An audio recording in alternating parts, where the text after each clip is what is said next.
U ponedeljak je u organizaciji Okružnog košarkaškog saveza Zrenjanin, Sportskog saveza opštine Žitište, mesne zajednice i osnovne škole Sveti Sava, kao i košarkaškog kluba Sveti Đorđe, održana promocija košarke mini basketa pod nazivom Korpa puna zdravlja, kojoj je prisustvovalo 250 učenika osnovaca.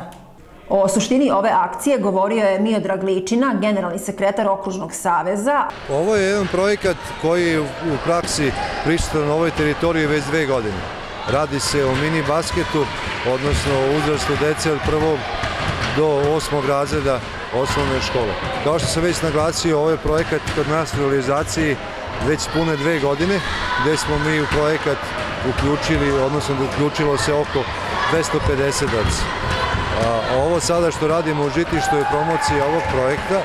Nažalost, živimo u teškim vremenima, pogotovo finansijskim, i Košarkaški savez je uradio jedan projekat pogranične saradnje sa partnerom iz Mađarske, košarkaškim klubom Sentešijem, i na konkursu Evropske unije, odnosno njenog organa SAIPE, mi smo dobili sredstva koja podrazumevaju aktivnosti u okviru mini basketa. Jedan deo akcije, odnosno realizacije tog projekta, je i ova promocija gde smo zajedno u saradnji sa osnovnom školom Sveti Sava, Sportskim savezom opštine Žitište, košarkaškim klubom Sveti Đorđe, okupili svu decu iz škole u Žitištu i želimo da kroz jednu promociju košarkaške igre privučemo što više dece da se bave sportom, odnosno košarkom. Deci su se obratili i direktor škole Zoran Veselinov, predsjednik Skupštine Sportskog saveza Duško Kočalka i predsjednik košarkaškog kluba Sveti Đorđe Nikola Pešut.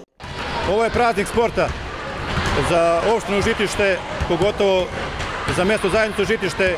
Dugo godina košarkaški klub Žitište je pokušavao da formira mlađe kategorije, da krene sa školom košarke.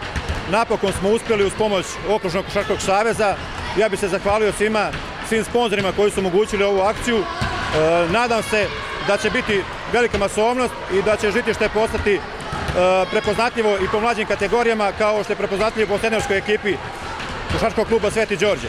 Mislim da ovo treba da bude početna baza i za nacionalna mesta Banatski Dvor, Ravni Topolovac i Torak, da se formira jedan stabilan košarkaški klub koji će imati i mlađe selekcije koje godinama nije imao, da će, nadam se, neko od ove dece i zaigrati u budućnosti za seniorsku ekipu Svetog Đorđa. Trener promoter je bio Milan Plećaš, a za novog trenera promovisan je Zdravko Plećaš, bivši zrenjaninski košarkaš. Škola košarke počinje sa radom u ponedeljak 25. oktobra. Sponzor ove manifestacije će biti D.O. Valor i njegov vlasnik Stevica Kočalka.